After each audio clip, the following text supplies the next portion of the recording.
Saya buka kajian kita hari ini dengan doa pembuka majelis. Alhamdulillahirrahmanirrahim. Wassalatu wassalamu ala asrofil anbiya wal mursalin wa ala alihi washabihi ajmain. Amma ba'du.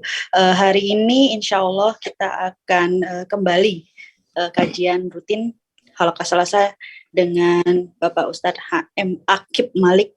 Mohon maaf ya Ustadz kalau salah pengucapan.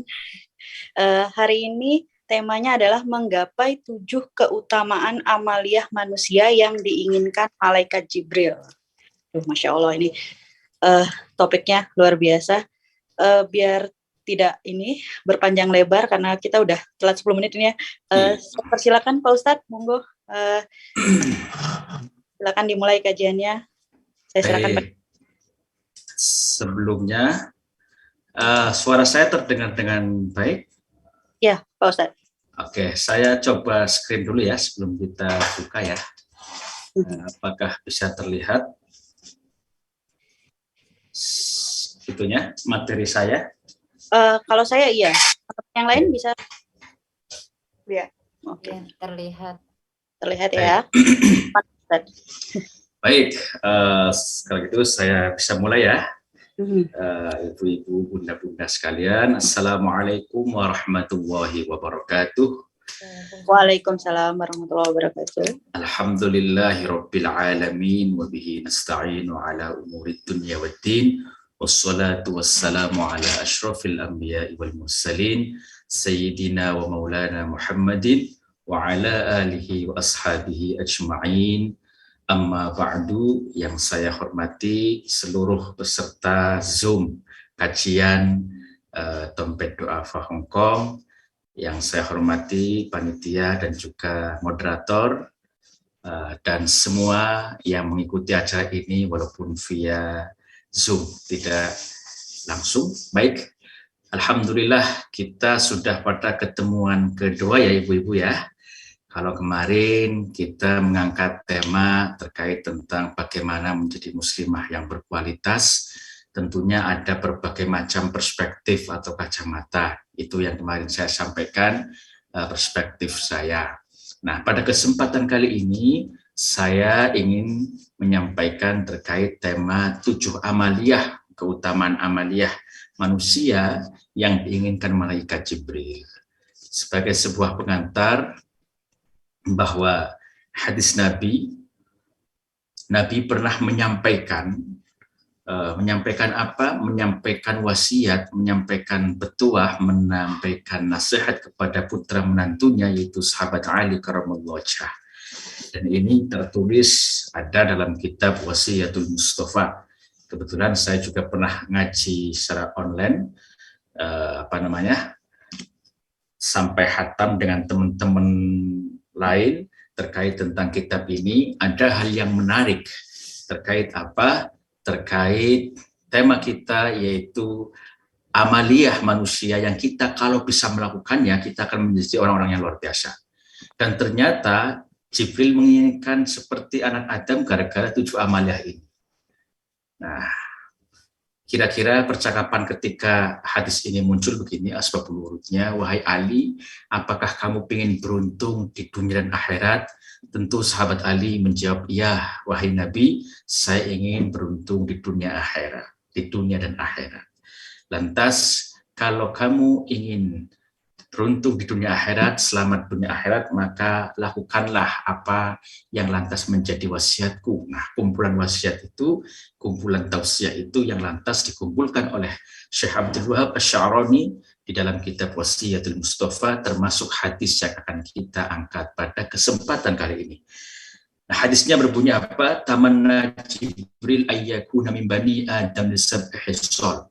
Bahwa malaikat Jibril itu menginginkan seperti anak Adam karena 7 hal yang bisa dilakukan oleh anak Adam.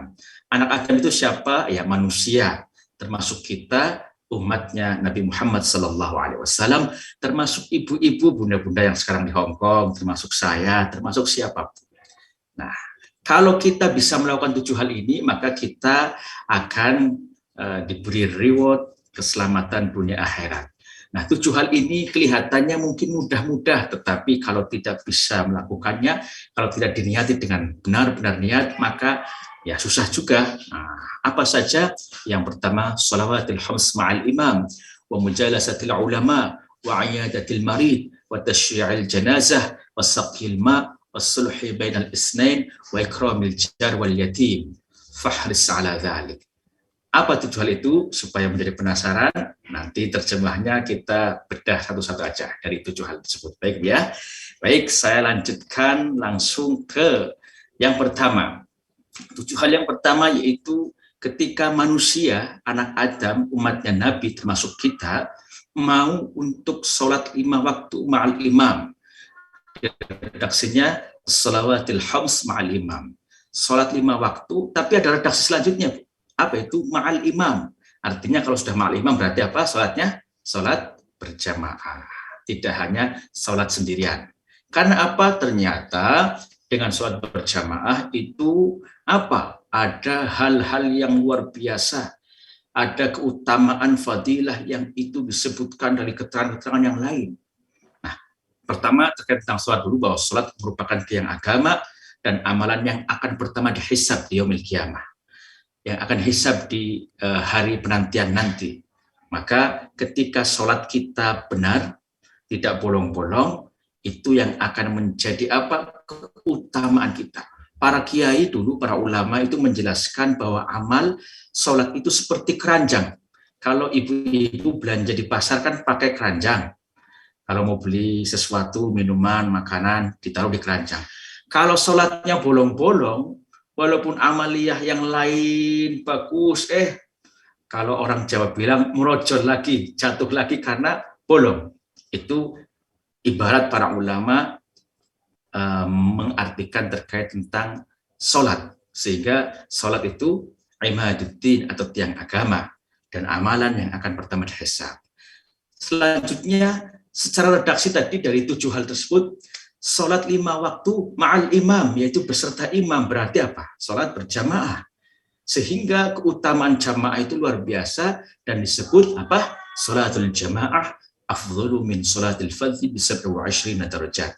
Bahwa sholat berjamaah itu keutamaannya, itu pahalanya dan kelebihannya itu lebih utama dari sholat apa? Sholat sendirian dengan 27 derajat perbedaannya.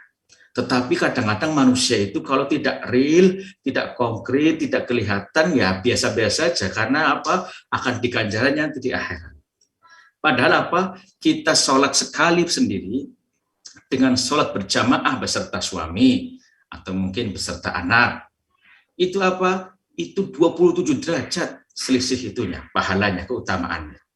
Contoh, kalau saya sering di ceramah-ceramah saya ketika di depan masyarakat, kalau ada contoh di desa, pengumuman Bapak Lurahnya, kepala desanya, woro-woro, pada masyarakat desa A, silakan kalau mau di beras 1, maka akan mendapatkan 27 beras. Itu real konkret, pasti apa? Mereka pada berbondong-bondong untuk beli beras 1 karung, karena mau dapat berapa? 27. Karena langsung didapatkan dan real.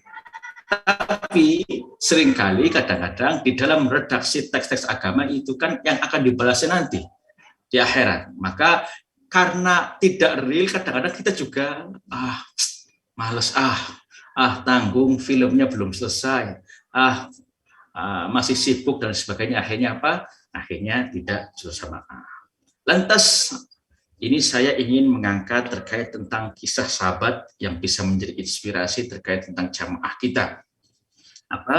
Ada seorang sahabat Nabi yang bernama Sya'ban. Sya'ban itu orang yang sahabat Nabi yang unik, karena kalau jamaah bersama Nabi di Madinah itu jamaahnya itu di pojokan terus.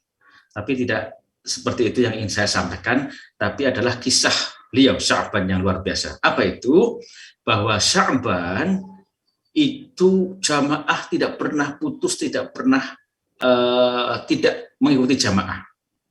Suatu ketika Nabi waktu subuh datang ke Masjid Nabawi yang biasa untuk sholat, melirik ke pojokan yang biasanya setiap hari ada Sya'ban, kok tumben-tumbennya belum datang Sya'ban. Sampai-sampai karena cintanya Nabi dengan Sya'ban, apa yang terjadi? Qomatnya diundur dikit sebelum Sya'ban datang. Mungkin Sya'ban masih dalam perjalanan. Ternyata sudah mau keluar waktu sholat subuhnya, Sya'ban belum datang juga. Akhirnya Nabi, ayo dikomati saja, lanjutkan kita sholat jamaah, mungkin Sya'ban tidak datang untuk hari ini.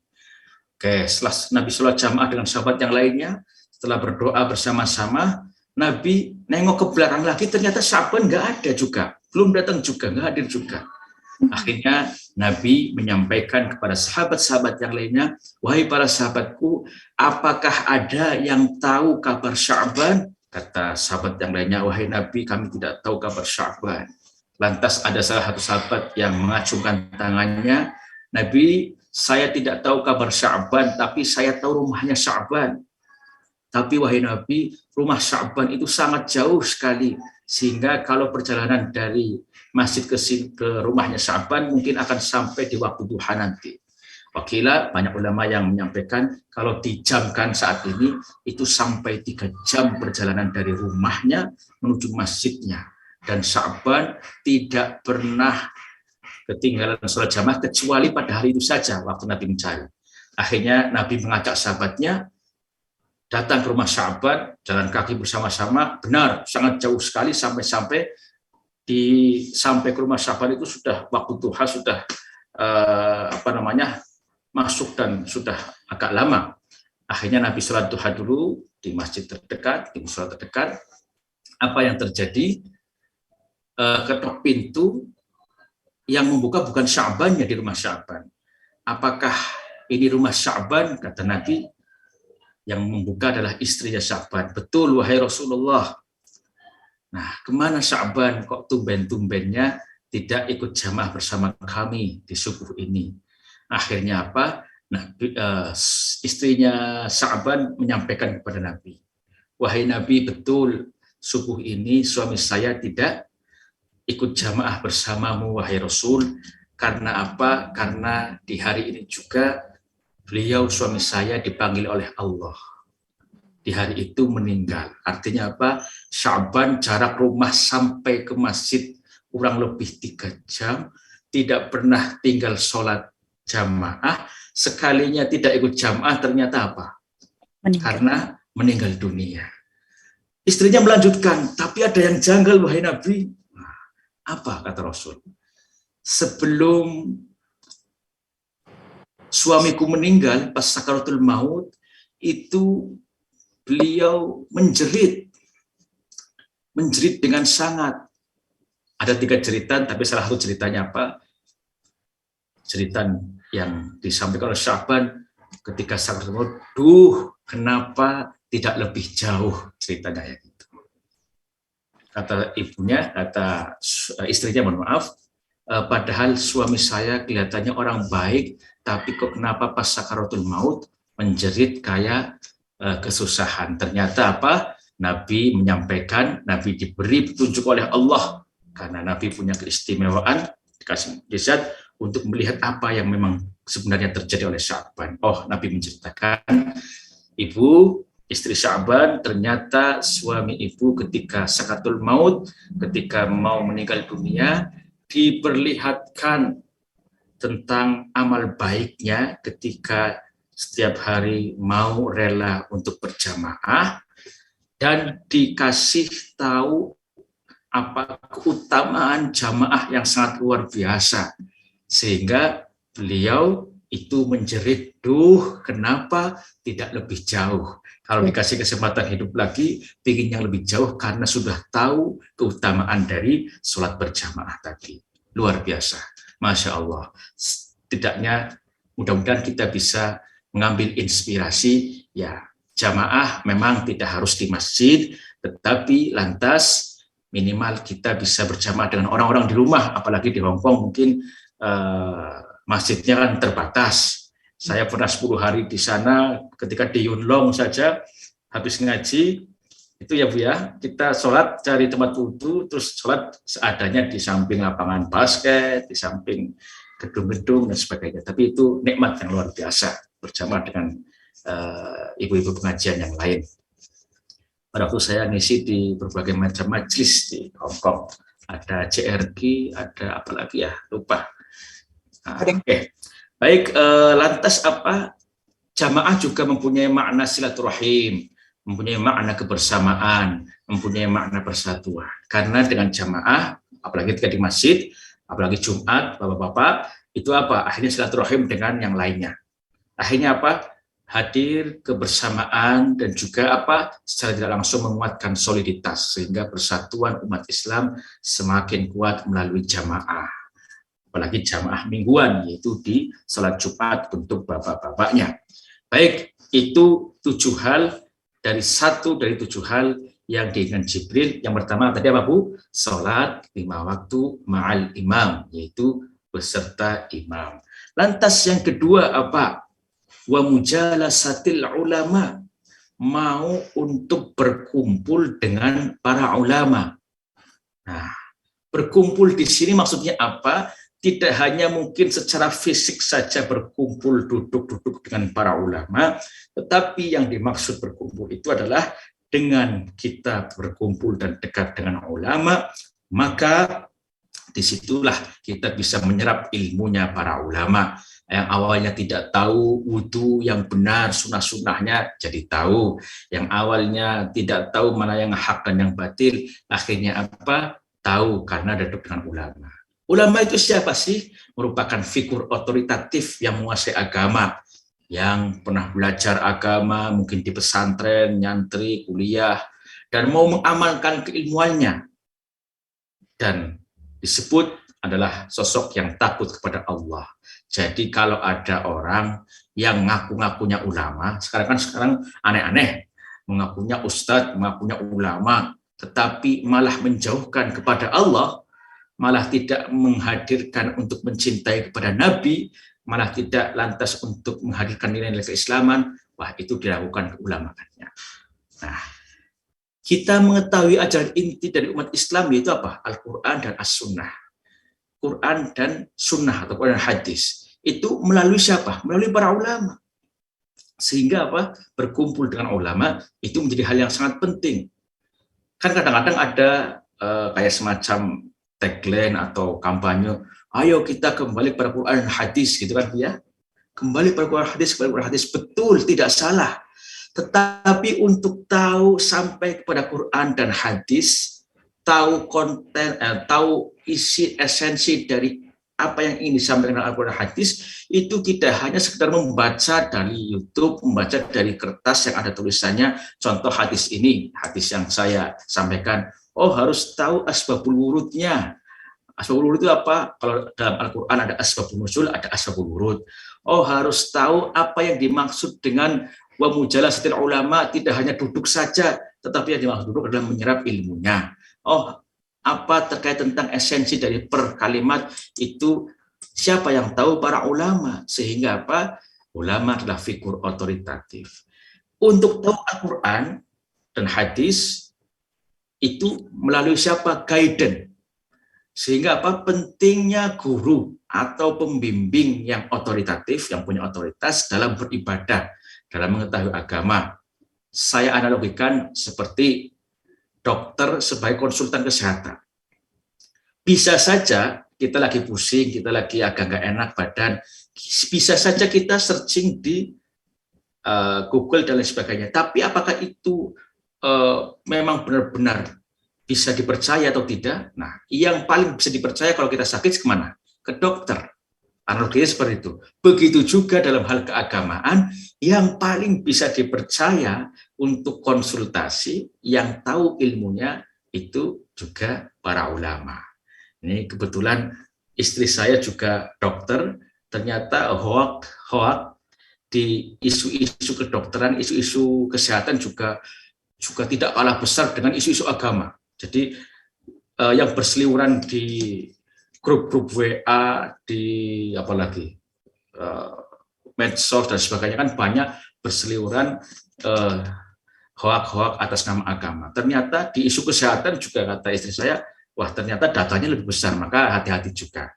Kalau ingin mantap, hadir atau berkomunikasi langsung dengan orang yang berkompeten di bidangnya. Dalam agama adalah ulama, dalam kesehatan adalah dokter.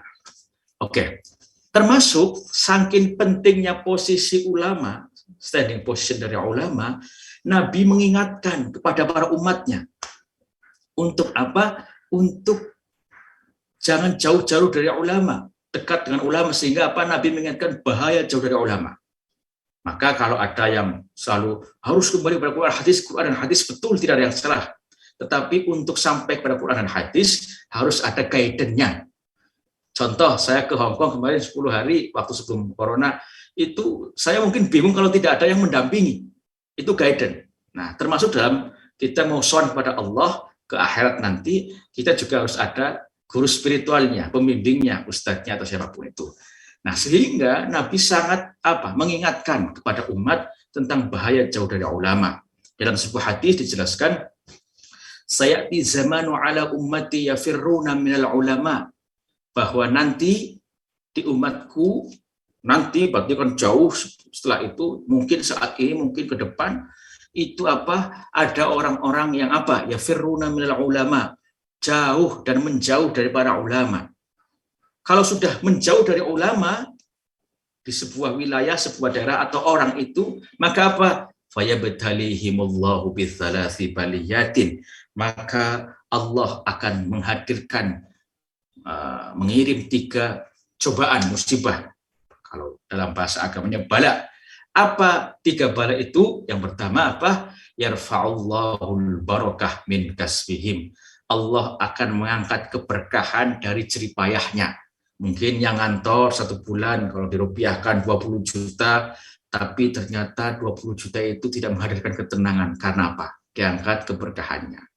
Mungkin yang kelihatannya sukses tapi merasa hatinya merasa ada yang mengejar-ngejar, terus tidak enak, terus itu biasanya ciri keberkahan dihilangkan. Karena apa? Ya ulama, menjauh dari ulama.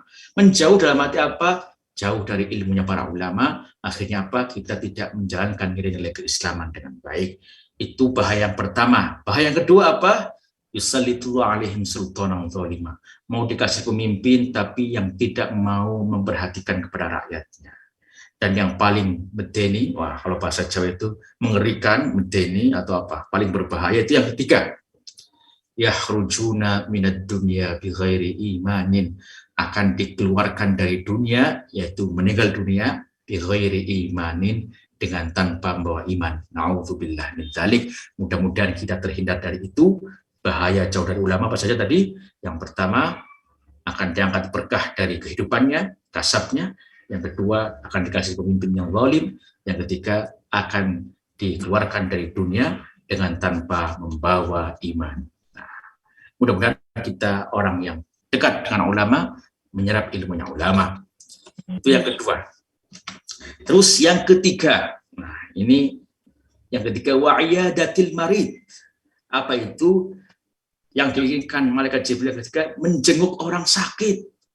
Oh, ternyata amaliyah menjenguk orang sakit itu sangat dianjurkan dalam agama ketika kita sempat, mungkin ada tetangga kita, ada keluarga kita, ada teman kita yang sama lagi di Hong Kong lagi sakit, dijenguk. Ketika lagi sakit, maka orang yang sakit akan merasa diperhatikan, sehingga sehingga akan lebih cepat untuk bahagia dan cepat lebih sembuh.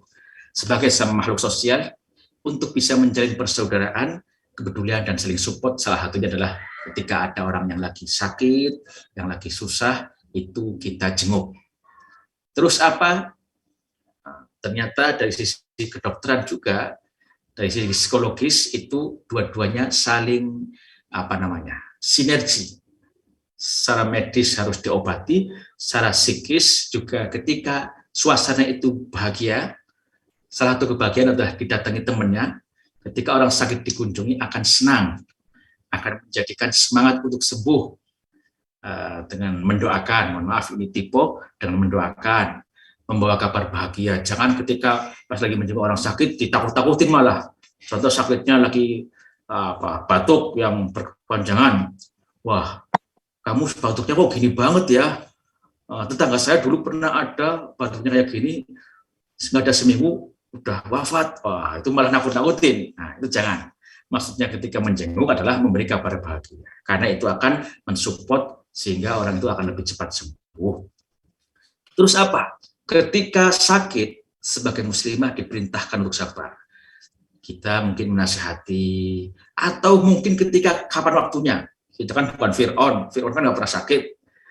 Kita manusia yang mana sudah menjadi kewajaran, nah kadang-kadang ada batuk, pilek, pusing, lemas, dan sebagainya, itu sakit kadang-kadang. Kita diminta sebagai muslimah, nah, kalau muslimah ibu-ibu ya, kalau saya muslim, untuk bersabar. Karena apa? Ada keutamaan yang luar biasa ketika hamba Allah, orang yang beriman, muslim dan muslimah, dikasih sakit dan bersabar, itu ada keutamaannya. Nah, ini di slide berikutnya.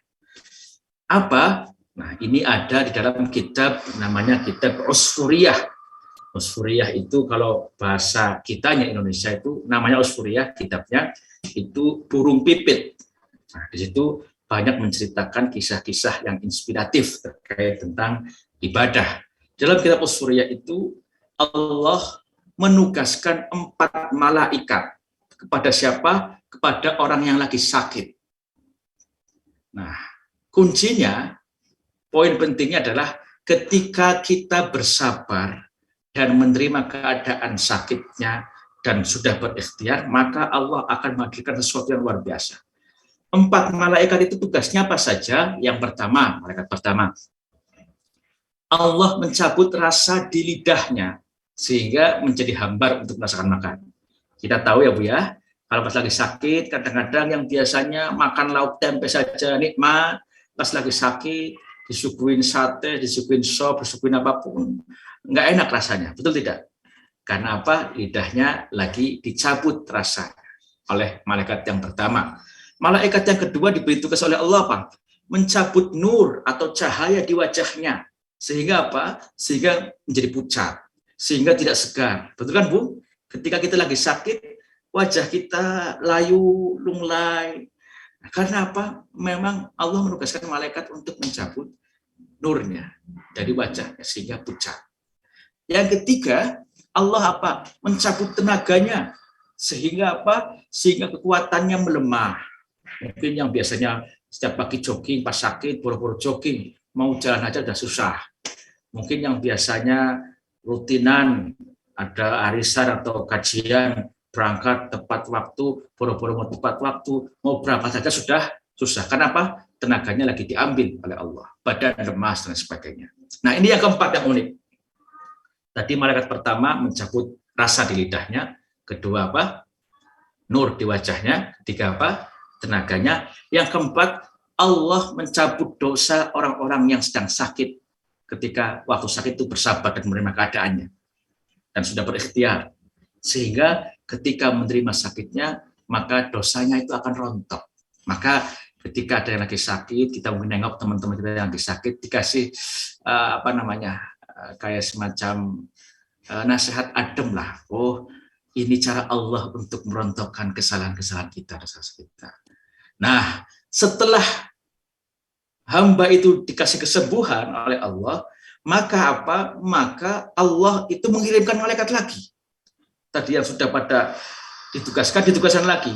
Malaikat pertama setelah tadi mencabut rasa di lidahnya, disuruh mengembalikan rasanya. Sehingga ketika sembuh apa? Enak lagi. Kalau di kampung-kampung makan lauk sambal terong saja, wah sudah nikmat, apalagi ngasihnya nasi panas. Lauk lagi sehat kembali, tempe saja sudah masuk. Yang penting ada sambalnya. Nah, contohnya. Terus malaikat kedua juga dikasih tugas lagi untuk apa? Ke orang yang sudah sembuh, untuk mengembalikan nurnya sehingga segar lagi, tidak lunglai. Artinya apa? Senang lagi, ceria lagi, dan ekspresinya kembali penuh dengan nur cahaya. Malaikat yang ketiga yang tadi disuruh mencabut tenaganya dikirimkan lagi untuk apa? Mengembalikan tenaganya. Sehingga apa? wah kajian tidak pernah telat, apalagi arisan, apalagi jogging setiap pagi atau apapun itu ya, sehingga apa, semangat untuk menjalankan aktivitas seperti sedia kala. Nah, yang keempat, Allah tidak menugaskan ini, Bu. Sehingga malaikat yang keempat bertanya, wahai Tuhanku, 3 malaikat yang bersama-sama engkau tugaskan ketika orang sakit, kenapa saya tidak? Ternyata malaikat yang keempat yang tadi suruh ditugaskan mencabut dosanya, tidak diberangkatkan lagi untuk mengembalikan dosanya, tidak. Karena Allah Maha Ghafurur Rahim, Allah Maha Pengampun, dan Allah sangat kasih sayang kepada hamba-hambanya. Kepada hamba yang seperti apa? Hamba yang bersabar ketika lagi sakit, hamba yang menerima keadaan dalam keadaan apapun, tapi dibarengi dengan ikhtiar. Ikhtiar itu apa? Usaha untuk menjadi lebih baik atau sembuh atau menjadi orang-orang yang berkualitas. Itu yang ketiga. Lantas yang keempat dari yang 7 itu apa? Nah, tadi wa'iyadatil marid, terus watasyi'il janazah. Apa itu watasyi'il janazah? Watasyi'il janazah itu artinya menghantarkan jenazah ke pemakaman, ke tempat terakhir sebagai penghormatan. Tapi ini dianjurkan lebih kepada bapak-bapak ya. Kalau ibu-ibu, kalau seumpama menjadi fitnah, itu lebih baik hormatnya tidak sampai ke pemakaman. Apa? Kita disuruh untuk menghormati hamba yang akan bertemu Tuhannya. Nah, kisah Nabi terhadap jenazah Yahudi. Nabi itu pernah ketika duduk-duduk dengan sahabat yang lainnya, ada iring-iringan membawa jenazah. Iringan membawa jenazah, lantas Nabi ketika lagi duduk-duduk langsung berdiri menghormati. Penghormatan kepada siapa? Iring-iringan tersebut. Sahabat yang lain mengingatkan, wahai Nabi, itu jenazah yang lewat adalah jenazahnya orang Yahudi di Madinah pada waktu itu. Nabi menjawab, ya, araftu, saya mengetahui, tetapi saya tetap menghormati mereka.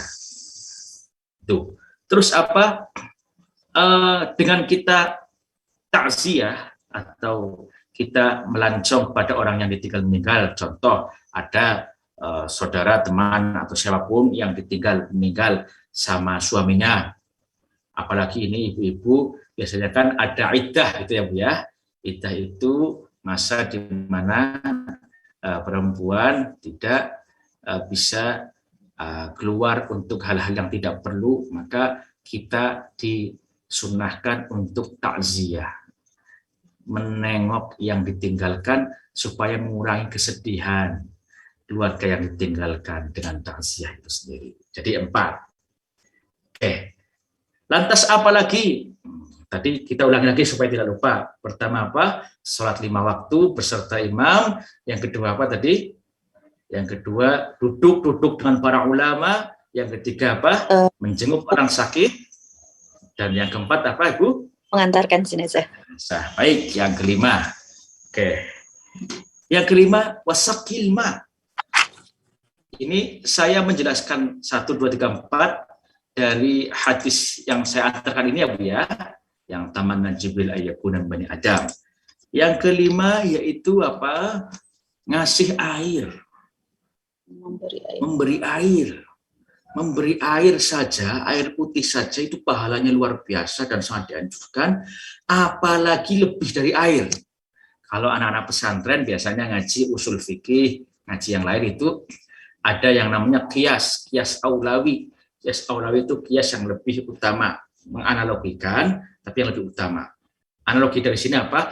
Kalau air saja itu pahalanya luar biasa, apalagi lebih dari air. Contoh pas ada kajian, contoh pas ada acara ngaji kayak gini ketika offline ya Bu ya, atau ada acara yang baik-baik. Oh, anak ada yang bawa, saya bawa ininya. Kok ibu mau bawa lebih dari air? Contoh, saya bawa cemilannya, saya bawa makannya, itu sangat-sangat dianjurkan. Kalau itu acaranya acara-acara kebaikan, bukan acara maksiat. Kalau acara maksiat, jangan, ya. Tapi acara-acara yang kebaikan. Acara kumpul keluarga, baik enggak? Jalan-jalan di tempat pariwisata, baik. Karena manusia itu butuh kebersamaan, hiburan, tempat pariwisata enggak apa-apa. bareng-bareng mungkin kemana, nggak apa-apa. Terus kita membantu bawa airnya, bawa semilanya, wah itu baik. Karena dengan kita membawa sesuatu, keluarga kita menjadi bahagia, teman kita menjadi senang, itu akan mendapatkan keutamaan dari senangnya orang tersebut. Karena kemarin apa disebutnya? Khairun nas anfa'uhum linnas. Nah, Islam mengajarkan ibadah sosial saya dengan kepedulian. Jadi kemarin kan saya sudah sampaikan ada ibadah mahdhah, ada ibadah ghairu mahdhah. Ibadah mahdhah itu ibadah yang murni. Contohnya sholat, puasa, zakat, haji, yang ketika kita tidak melakukan itu, atau dalam keadaan tertentu haji tidak sudah mampu tapi tidak berangkat, itu kan ada dosanya. Sholat 5 waktu, kita aduh lagi males atau sebaliknya sholat yang awal zuhur 3 rakaat, saya lagi mulai semangat, saya mau 5 rakaat, nggak boleh, karena itu mahdhah, sudah ada aturan murninya. Nah, tapi juga ada ibadah ghairu mahdhah, ibadah sosial. Contoh, ada tetangganya yang membutuhkan, termasuk tetangga yang bukan Islam ya Bu ya. Islam itu menghadirkan rahmatan lil alamin, sehingga ada kafir harbi, ada kafir zimmi, sehingga untuk sama-sama bersosial itu tidak menjadi masalah. Kita bertransaksi dengan orang non-muslim tidak apa-apa. Nah, itu Islam dalam agama dijelaskan. Nah, ibadah sosial itu juga sangat penting dan sangat luar biasa untuk balancing ibadah ritualnya oke, ibadah sosialnya oke. Nah, terus orang ketika memberi dermawan itu ada keutamaan yang sangat luar biasa lagi. Ini juga ada dalam hadis, di dalam juga kitab Ihya karangannya Al-Ghazali, itu as-sakhiyun qaribun minallah. Orang-orang yang mau berbagi, Ibu, mau berbagi walaupun sedikit, itu qaribun minallah. Apa itu? Dekat dan didekatkan. Minallah, dari Allah. Qaribun minal jannah, akan didekatkan dengan surga. Qaribun minan nas, orang-orang senang bahagia sehingga orang-orang juga senang sehingga akan didekatkan dengan manusia. Maka dari sini kita bisa melihat apa keutamaan berbagi sedekah itu luar biasa. Di kampung-kampung kita mungkin, di desa-desa kita, masjid tidak akan berdiri megah kalau tidak ada orang-orang yang dermawan. Artinya apa? Melalui harta kita, itu juga bisa menjadi bagian untuk mendekatkan diri kepada Allah. Melalui harta benda kita, kita bisa lebih menjadi muslimah yang berkualitas. Itu yang kelima. Yang keenam apa? Yang keenam adalah wassulhi bainal itsnain. Apa itu wassulhi bainal itsnain? Mau mendamaikan ketika ada orang yang bertikai. 2 orang yang bertikai. Ketika ada teman kita, ada keluarga kita, ada saudara kita yang bertikai, yang lagi musuh-musuhan, yang lagi tidak temenan, terus kita jangan malah menjadi kompor. Kadang-kadang kan ketemu dengan yang lagi bertikai, dia memang kemarin ngomong ke saya begini, wah itu malah jadi kompor. Tapi harus menjadi apa? Peredam, sehingga menjadi adem. Nanti di temannya yang satu lagi yang lagi bertikai juga, iya memang orang itu ya gitu orangnya, wah jadi tambah panas. Nah, maka apa hubungannya? Kita harus bisa menjaga lisan kita, komunikasi kita. Kadang-kadang Bu, perkara yang baik saja itu ketika timingnya kurang tepat, timing waktunya, atau keadaannya kurang tepat, kurang pas, itu bisa menjadi tidak baik juga. Contoh, ada sesuatu, kita mengingatkan, dia salah, tapi mengingatkannya di depan orang-orang, wah itu tidak menjadi tidak baik juga, karena apa? Orang itu lebih tersinggung dan akhirnya malah jadi tambah nggak respect dengan kita. Padahal kita niatnya baik menasihati. Atau itu tempatnya di depan orang, timingnya, lagi masih dalam keadaan marah, jangan langsung disampaikan dulu, nanti ketika lagi adem baru kita masuk.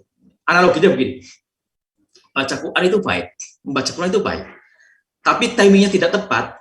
Timingnya contoh di Indonesia jam 2 malam baca Quran dengan sound di depan rumah kita, bukan masjid ya Bu ya, itu tangga kita kira-kira gimana?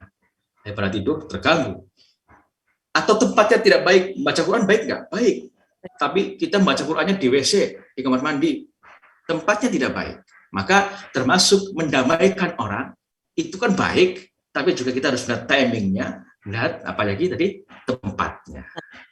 Maka ada hadis Nabi, "Man kana yu'minu billahi wal yaumil akhir", tertulis, "falyakul khairan aw liyasmut".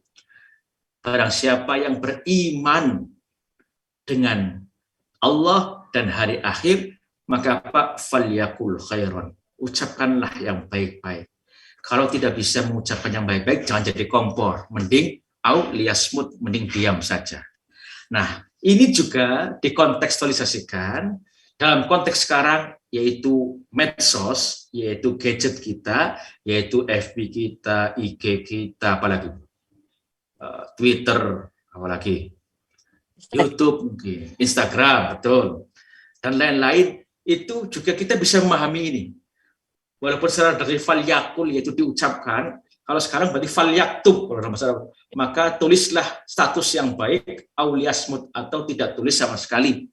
Atau fal yakul itu bermakna komentar. Kadang-kadang gara-gara kita ngomentari tidak baik, akhirnya menjadi berabe ribut kan. Nah, bertikai. Maka hadis ini dipahami juga dalam konteks zaman kekinian, kita punya medsos, faliakulnya tidak hanya mulut saja sekarang, tapi juga apa?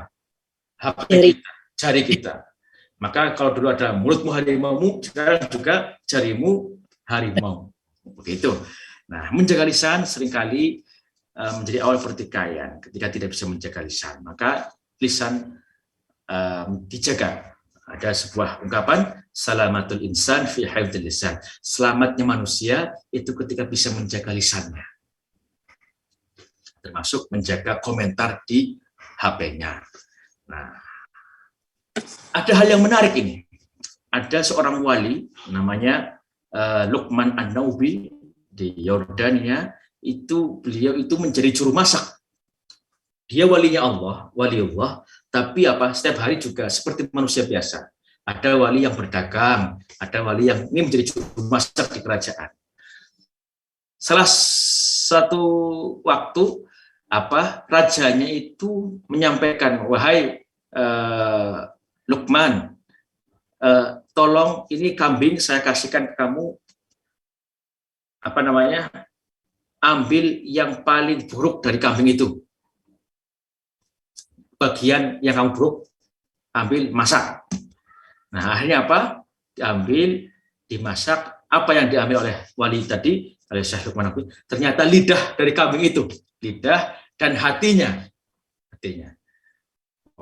Lantas raja mengetahui, ini maksudnya adalah ketika kita bisa menjaga lidahnya dan menjaga hatinya, maka orang itu akan menjadi baik. Ini sebagai kepada raja.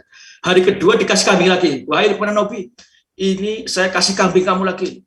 Kalau kemarin yang diminta Bu tadi Bu, yang paling buruk, ya, betul ya. Ini tolong masakkan, ambil bagian dari kambing ini yang paling baik."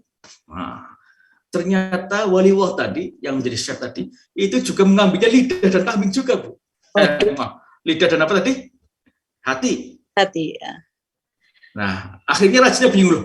Tadi yang kemarin paling buruk dan hati. Ternyata dijelaskan oleh Syekh Luqman An-Naubi itu, "Wahai raja, hati dan lidah itu bisa menjadi yang paling buruk, tapi juga sebaliknya ketika orang bisa menjaga lisannya akan tercermin orang-orang yang berkualitas. Ketika orang bisa menjaga hatinya, maka orang itu adalah orang-orang yang bisa dekat dengan Allah." Maka melalui inspirasi kisah ini, kita harus bisa menjaga lidah kita, karena seringkali pertikaian dari lidah, dan juga bisa mendamaikan orang bertikai juga dengan lidah kita, dan juga dari hati kita. Itu yang keenam. Yang terakhir Yang terakhir. Wah, ini saya agak lama tadi, enggak apa-apa ya Bu ya? Boleh Pak. Ini yang terakhir. Oke. Yang terakhir, menghormati tetangga. Wa ikramil jar wal yatim. Menghormati tetangga dan anak-anak yatim. Itu 7 amalan yang ketika kita bisa melakukannya, maka kita bisa menjadi orang-orang yang selamat dunia, beruntung dunia dan akhirat, dan kita orang-orang yang terpuji. dari hadis Nabi yang lantas ditulis kembali dalam kitab Wasiyatul Mustafa. Apa penjelasan dari yang ketujuh ini? Man kana yu'minu billahi wal yawmil akhir falyukrim jarahu. Barang siapa orang yang beriman pada Allah dan hari akhir, falyukrim jarahu, maka muliakanlah tetangganya. Selain sholat kita tadi ibadah ritual, Nabi juga ini ada ibadah sosial juga loh. Karena pentingnya hormat tetangga. Redaksi hadisnya ini disejajarkan, disandingkan apa? Dengan keimanan dan hari akhir. Ya kan Ibu? Yu'minu billah, makanya wal yaumil akhir. Falyukrim, maka muliakan tetanggamu. Berarti kan posisi memuliakan tetangga, ibadah sosial juga sangat penting seperti ibadah ritual, Ibu. Cuman kadang-kadang kita dianggap soleh atau soleha itu, wah kalau yang pakai sorban jubahnya atau yang ke masjid terus tidak pulang-pulang. Nabi pernah mengingatkan kepada sahabat, ada sahabat yang ingin sholat terus di masjid, diperingatkan sama Nabi, kamu punya hak tubuh kamu, keluarga kamu punya hak juga. Berarti Nabi luar biasa kan, sangat proporsional melihat ritual dan sosial. Nah, di sini juga sama.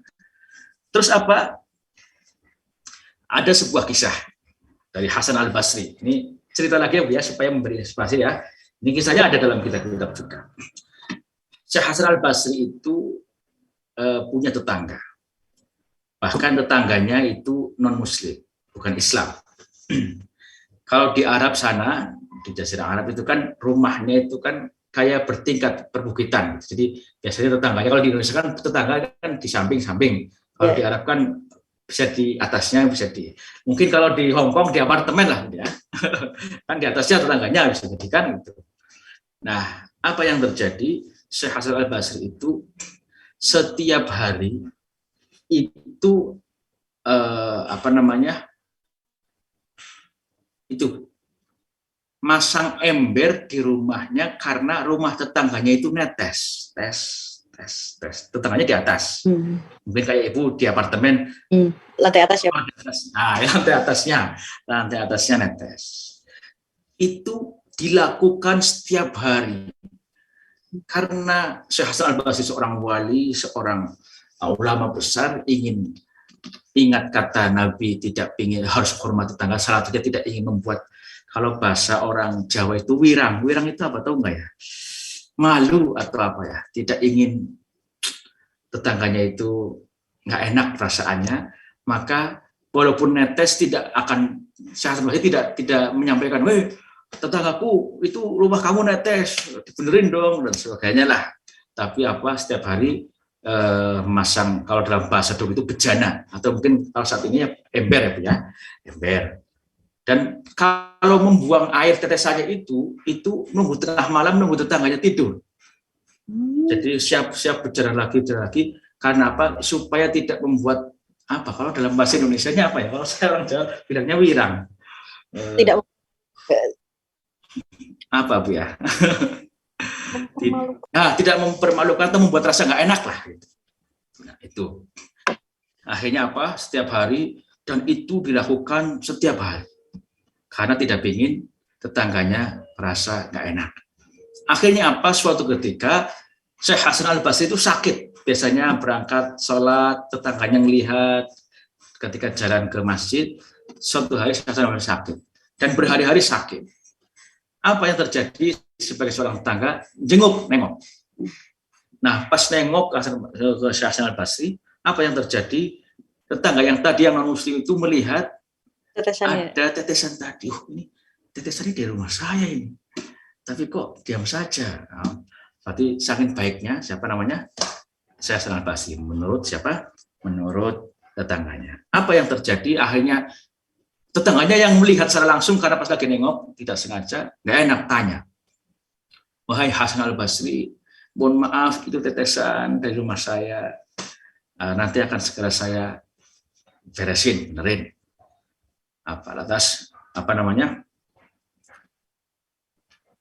Tetangganya tanya, sudah berapa lama tetesan ini? Syekh Hasan Al-Basri tidak berani jawab, karena barangkali jawab nanti tambah malu lagi. Ini aja sudah nggak enak.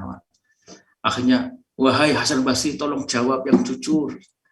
dipaksa menjawab, ternyata Hasan al-Basri menyembunyikan aib tetangganya dari tetesan itu, akhirnya menjawab, wahai saudaraku, tetesan ini sudah 20 tahun.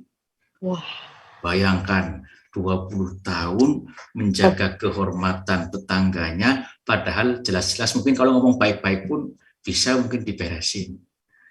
Nah, akhirnya apa? Akhirnya tetangganya merasa sangat tidak enak, dan gara-gara akhlaknya, wakilah tetangga yang non-muslim menjadi Islam. Bukan karena pedang, kau masuk Islam, tidak, tapi karena akhlaknya, karena budi pekertinya. Dan itu yang diajarkan oleh Nabi. Apa Nabi? Uswatun hasanah. Karena apa? Nabi itu uswatun hasanahnya dahulukan.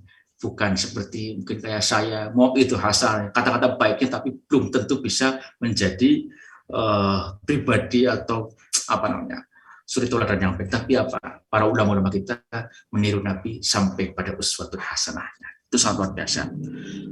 Termasuk ini ada hadis yang menarik. Ini hadis menarik dari ketika saya ngaji Riyadhus Shalihin. Itu Nabi pernah menyuruh kepada umatnya ketika memasak sayur, nah ini, supaya memperbanyak kuahnya. Tidak lain supaya apa? Tetangga ikut menikmati. Zaman dahulu kan rumah tidak mungkin seperti sekarang ya Bu ya. Kalau mungkin apalagi di Hong Kong, di apartemen itu ada pembuangan asapnya sudah ada, sedot asapnya. Atau sekarang rumah-rumah di Indonesia pun sudah tertutup, ada ruang-ruang yang bisa terpisah. Kalau zaman dahulu kan dengan tetangga itu rumah-rumah kan seperti tidak ada sekat-sekat gitu kan. Sehingga apa? Dalam hadis tersebut disebutkan, idza tabahta marqatan faksir ma'aha. Ketika wahai umat, ketika kamu memasak sayur, zaman dahulu kan adatnya sayur kambing gitu ya. Karena kambing kan di sana saya kita makan ayam. Atau mungkin di Hong Kong, orang-orang di Hong Kong kayak orang, saya kemarin lihat sana kan serba babi gitu ya Bu ya, orang-orang sana Bu ya. Kalau di Indonesia kan ayam, kalau di Arab itu kan kambing. Apa? Idza tabahta marqatan faksir ma'aha. Ketika apa namanya Bu, masak sayur, perbanyaklah kuahnya. Ini juga kias aulawi. Ngasih kuahnya aja dapat pahala yang baik, apalagi kuah dan isinya. Maksudnya kan kuah ya dan isinya, masa mau kuah-kuah saja, kasih sarinya saja kan kayak kaldunya aja ya, enggak hormat juga. Tapi makna hadis itu adalah supaya tetangganya ikut menikmati, jangan dikasih aromanya saja, dikasih apa Bu? Biasanya asapnya kan, kalau apalagi pas masaknya masak ikan asin, wah itu asap dari masakan sampai kemana-mana itu kan. Nah, maka Nabi menyuruh untuk mau untuk berbagi. Terima kasih 7 hal tersebut. Mungkin nanti Pak Moderator bisa menyebutkan 7 hal tersebut sesuai di slide yang tadi saya sampaikan. Terima kasih. Kalau ada Bapak bisa sharing. Assalamualaikum warahmatullahi wabarakatuh. Waalaikumsalam. Ya Pak Ustadz, terima kasih sekali ini. Waduh, luar biasa sekali materi hari ini mengenai 7 keutamaan amaliyah manusia yang diberikan malaikat Jibril. Sebelum itu Pak Ustadz, ini ada yang bertanya Pak Ustadz. Saya bacakan ya Pak Ustadz pertanyaannya. Ya. Ini ada pertanyaan dari Ibu Noni. Assalamualaikum Pak Ustadz, izin bertanya, bagaimana memilih ulama sebagai panutan bagi orang awam seperti saya, karena banyak ulama yang pendapatnya bertolak belakang. Kalau ternyata nanti kita mengikuti yang salah, apakah semua amalan kita akan sia-sia? Wah, ini kayaknya terkait yang ini ya Pak ya, yang nomor 2. Betul, dengan ulama. Baik, saya jawab dulu atau mau ditampung ada pertanyaan lagi? Jawab dulu aja Pak Ustadz. Baik, bagaimana kita memilih ulama? Kriteria ulama kalau dalam literatur Islam, siapa orang yang takut kepada Allah dan mengajak takut kepada Allah dan lebih mencintai nabinya sehingga bisa menjalankan nilai-nilai keislaman, itu sosok tersebut adalah ulama. Tapi sekarang ada mungkin ya ketika menyampaikan enak, tetapi lantas tidak diimbangi dengan literasi atau keilmuan yang mumpuni, itu juga menjadi bahaya juga. Karena seringkali orang-orang yang seperti itu yang kadang-kadang mengatasnamakan ustadz atau ulama, malah bisa jadi problem di kemudian hari ketika keilmuannya tidak mungkin pernah ngaji secara berguru dan lain sebagainya. Jadi kriterianya yang penting begini, yang dimana ketika kita mengikuti pendapat-pendapatnya lebih takut kepada Allah, lebih mencintai kepada Nabi Muhammad, dan juga bisa menjalankan nilai keislaman dengan baik, itu menjadi hal-hal kebaikan dan itu yang bisa diikuti. Tapi kalau sudah yang aneh-aneh, sekarang banyak sekali. Oh, nanti kamu bisa nitip duit ke saya 5 juta. Nanti insya Allah saya doa kamu datang ke sini lagi, saya taruh di dalam kotak duitnya, duit itu sudah beranak. Wah, itu kan aneh-aneh kan, jangan diikuti.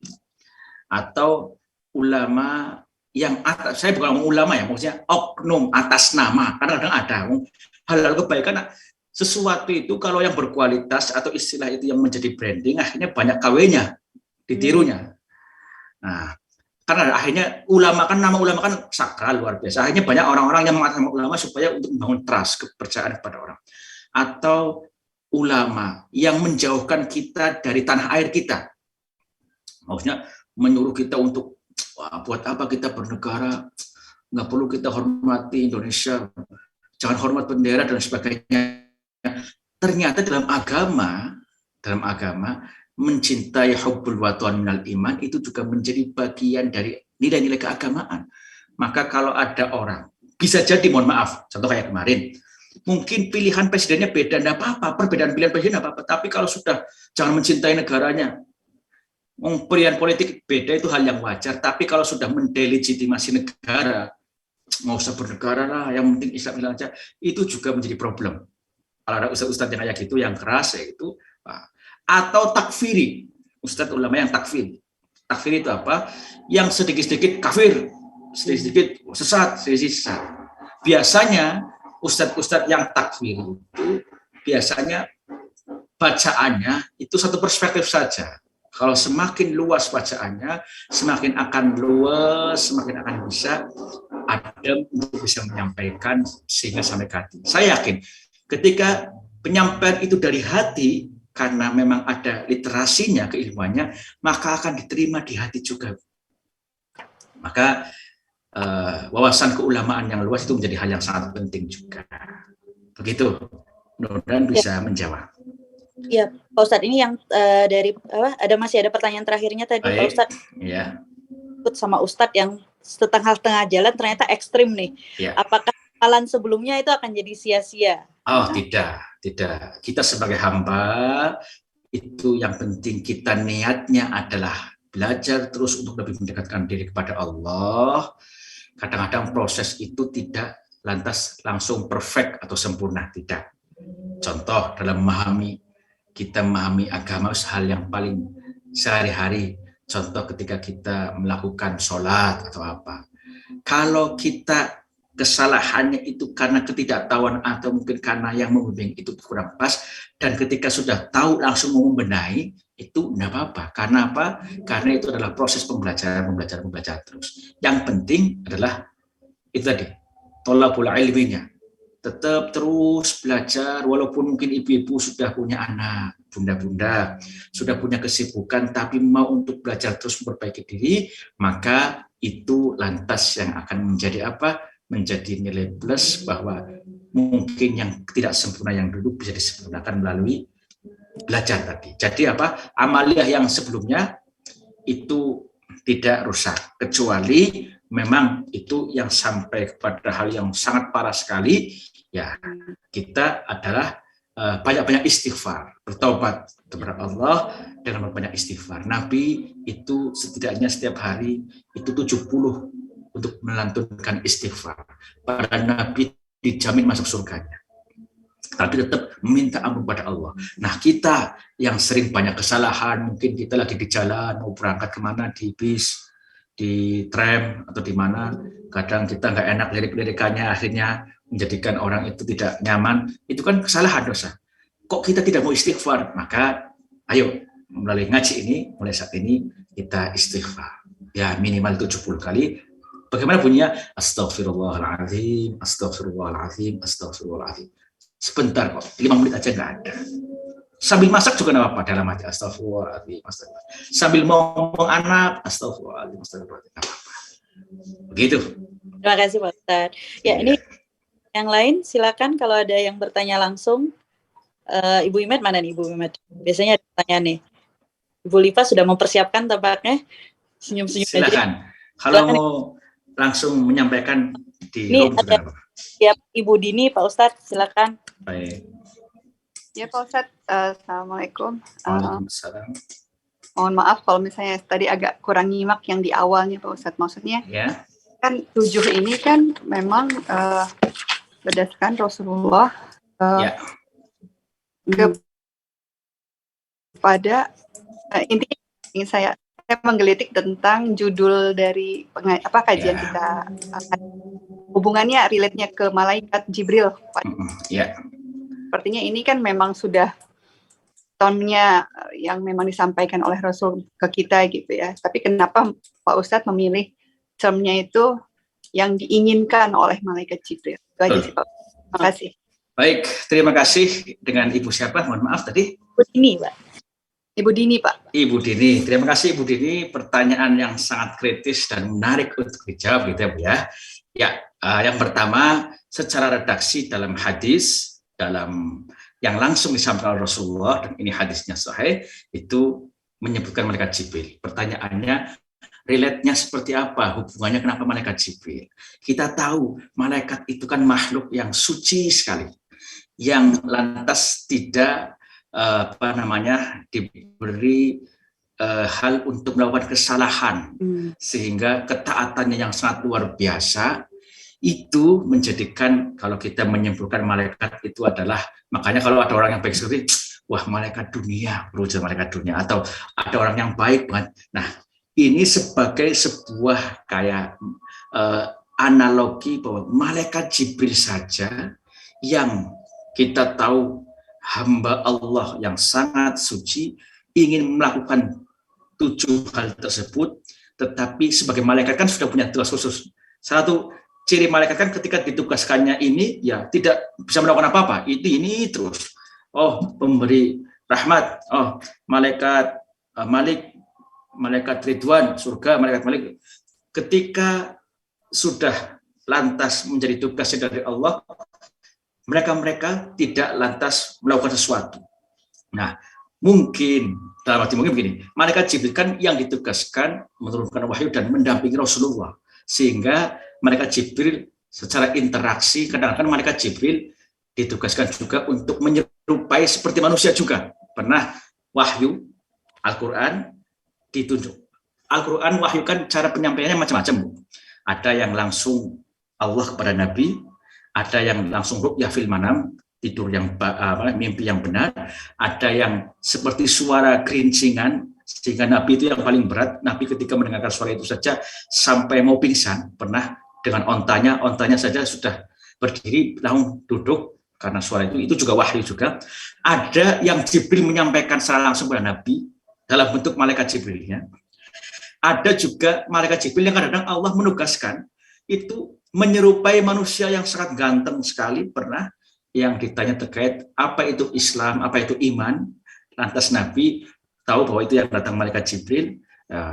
Anda lebih tahu, kata Nabi dan sahabat-sahabat yang lain, siapa itu yang datang Nabi? Orang tidak dikenal di daerah kita, oh itu malaikat yang tadi. Nah, Jibril itu banyak berinteraksi dalam konteks dengan Nabi, dan Nabi hidup ada ruang dan waktu. Ruang adalah tempat di Arab, waktu juga 1400 tahun lalu, dan ruang itu ada manusia-manusia yang lainnya. Sehingga apa? Interaksi Nabi dengan Jibril yang akhirnya Nabi menyampaikan, Jibril saja ingin seperti anak Adam. Karena kalau malaikat yang Ridwan kan tugasnya nanti di surga, jadi nggak ada interaksi dengan manusia-manusia yang lain. Nah, kalau malaikat Jibril itu kan sering menyampaikan wahyu pada Nabi dan ada interaksi. Jadi, tapi kan yang tahu Nabi bukan kita atau bukan manusia yang lainnya. Yang kedua, ini juga dibahas oleh Syekh Al-Imam An-Nawawi dalam kitabnya. Katanya malaikat tidak punya nafsu, tidak punya keinginan, Tapi kok di sini tamanna Jibril, malaikat Jibril ingin. Nah, itu seperti apa penjelasannya gitu ya Bu ya? Ini juga menjawab pertanyaan Ibu ini juga. Nah, ini ditafsir oleh para ulama ini sebagai motivasi analoginya yang disampaikan oleh Nabi. Penggambaran malaikat yang begitu suci saja, kalau seumpama manusia, yaitu kita, umatnya, termasuk saya, termasuk ibu-ibu, termasuk Bu Dini, dan semuanya, bisa melakukan 7 hal tersebut, itu akan menjadi manusia yang istimewa loh. Itu para ulama menjelaskannya seperti itu. Malaikat tidak punya nafsu. Jadi bahasa tamanna Jibril ayakuna itu sebagai kayak apa namanya motivasi untuk umatnya Nabi mencapai 7 hal tersebut. Walaupun untuk sampai pada keberuntungan dunia dan akhirat juga tidak hanya dari 7 hal tersebut ya Bu ya. Ini satu item saja. Contoh, ketika Nabi, wahai Nabi, apa amalan yang paling bagus di dunia ini? Oh, sholat pada waktunya, contoh. Nabi juga pernah disampaikan lagi, ditanya lagi sama sahabat lagi. Wahai Nabi, amalan apa yang paling bagus? Nabi menjawab sama-sama pertanyaannya, menjawab ke orang yang berbeda dengan keadaan yang berbeda. Oh, amalan yang paling bagus itu hormat birrul walidain loh. Nah, pertanyaannya sama, jawabannya beda. Pernah juga Nabi menyampaikan apa amalan yang paling bagus? Amalan yang paling bagus itu sedekah dan sebagainya. Nah, artinya apa? Ada suatu permasalahan atau mungkin satu pertanyaan yang sama, bisa jadi jawabannya berbeda-beda. Jadi ini juga saya ingin menyampaikan 7 hal ini bukan lantas satu-satunya jalan untuk sukses dunia akhirat ya, tapi ini yang disampaikan secara eksplisit oleh Nabi. Relate-nya dan hubungannya dengan malaikat yang tadi saya sebutkan. Seperti itu. Oke. Suaranya tidak terdengar, kayaknya masih mute dari Mbak Emma. Bagaimana Ibu Dini? Iya, relate-nya saya udah nyambung, tapi akhirnya menggelitik juga. Ternyata memang kan sebenarnya malaikat itu juga kan memang nggak punya nafsu ya Pak Ustadz. Betul, tidak punya nafsu. Berapa kisah yang secara menganalogikan bahwa malaikat itu gemes kan sama sikapnya manusia. Sikapnya Rasul. Jadi sabar gitu. Betul. Jadi dalam bahasa-bahasa agama ada hal yang difahami itu harus dengan keilmuan. Karena ada asbabun wurudnya. Kalau dalam Al-Quran ada asbabun nuzul. Kalau dalam hadis ada asbabun wurud. Makanya penting tadi di pertanyaan pertama juga kalau kita memilih ustadz, memilih kiai juga, karena gini, menjadi ustadz itu tidak hanya kayak ibu membaca hadis dari yang beredar di contoh di meme atau di buku. Kalau itu saat menjadi ustadz hanya kayak gitu saja, semuanya bisa. Kayak kita membaca, oh kalau lagi pusing obatnya minum ini, minum Panadol. Ini. Ya. Nah, dokter-dokter yang sudah belajar kedokteran sampai 5 tahun, 6 tahun koas dan sebagainya, itu yang tahu detail dan pemetaannya. Nah, begitu juga dalam ilmu keagamaan. Ini juga menarik, pertanyaan ini akhirnya nyambung begitu. Contoh begini, Ibu, contoh. Dalam Al-Qur'an itu ada redaksi wa nufikha fis suri.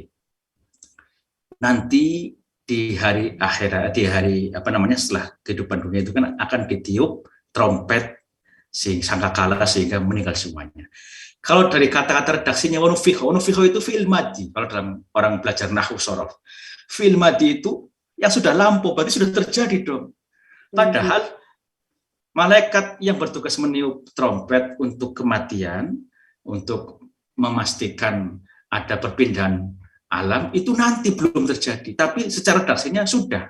Nah itu baik memahaminya. Maka ada ilmu balaghah.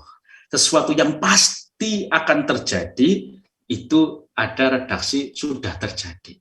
Tapi kalau dimaknai, contoh kita membaca dari hadis di buku, nggak tahu asal-usulnya, nggak tahu itunya, wah makanya sekarang muncul ustadz-ustadz yang kayak gitu, mohon maaf.